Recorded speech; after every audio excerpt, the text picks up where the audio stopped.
तशी मिठी मारली तसा चतुर्भुज झाला. अरे चांडाळा मला फसवलं.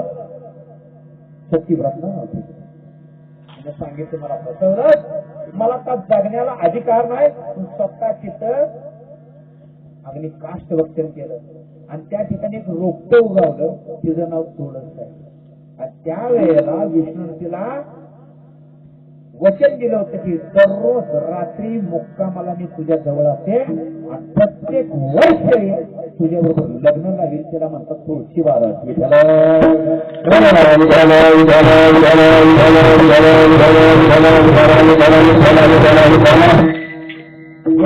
माझ्या जन्मोजन्मी तुम्हाला पंढरीचा वार करी वारीत गणे हरी. भगवंता माझी वारी चुकवून देऊ नको. पण कोणतं पंढरपूर आणि कोणती वारी? आता सुखाचं पंढरपूर आपल्या देऊळ पासून किती किलोमीटर आहे?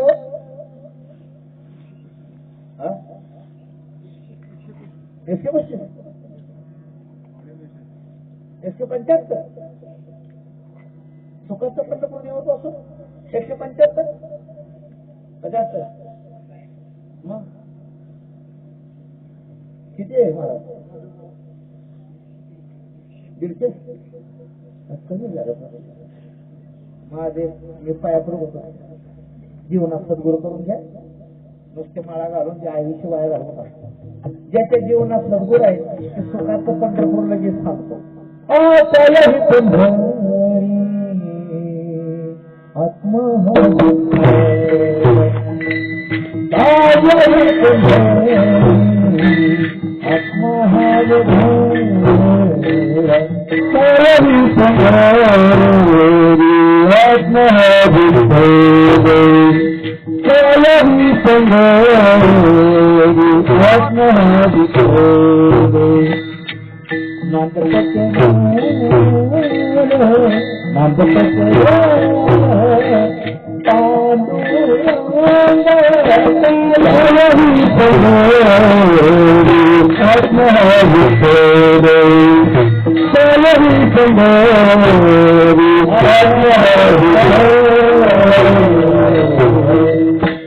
कुठे पंढरपूर? पंढरपूर आहे. अनाथ असणारा आत्मा हाच भगवान परमात्मा. आणि त्याची भेट घेण्यासाठी आपण या माणसाच्या जन्मात आलोय. तेवढं कार्य आपण सोडलं आणि दुसरंच कार्य करतो. कोट्यावधी रुपये जरी ओतले डॉक्टरला तरी डॉक्टरला सुद्धा आत्मा दिसतो का? किंवा कुठून निघून गेला करतो का? त्याची आपली गाठ घेण्यासाठी त्याला म्हणतात परमार्थ. ज्यावेळेला आपण डोळे झाकतो त्याला परमार्थ सुरू होतो आणि डोळे उघडे ठेवतो त्याला संसार म्हणतात. डोळे झाकायचे आणि आत बघायचे. आज भगवान परमात्मा आहे.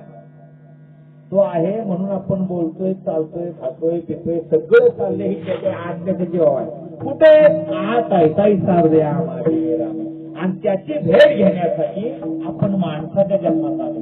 पण खरं कारण आपण सोडलं आणि नको तेच राजकारण करत फिरलो.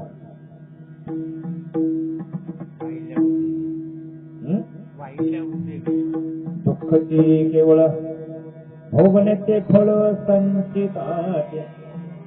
आपलं कसं झालंय? माळ घालता का? नको जत्रा पण होते बाबा.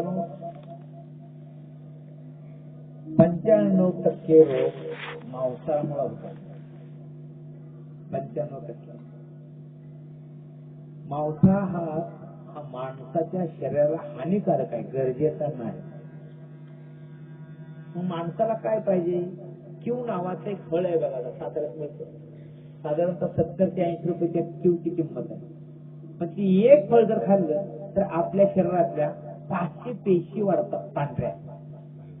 आणि पांढऱ्या पेशीची आपल्याला आता अत्यंत गरज आहे. आता काय आहे तर डेंगूची साथ सुरू आहे, मलेरियाची साथ सुरू आहे. या तापामुळे शरीरातील पांढऱ्या पेशी संपतात आणि पांढऱ्या पेशी सगळ्या जर संपल्या तर माणूस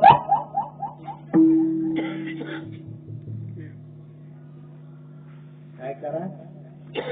फळं खा, भाजीपाला खा, शाकाहारी बना बाबा. शाकाहारी बनलं की बुद्धी तेज बनते.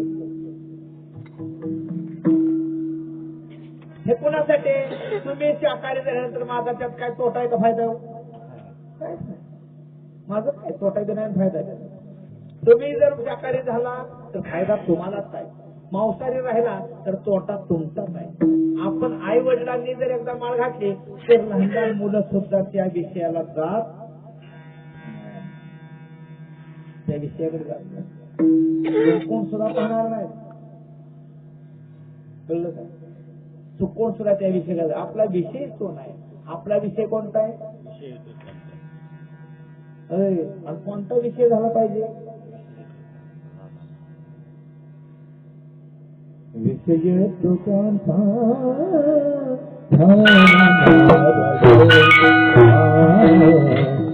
विषय तो कोणता?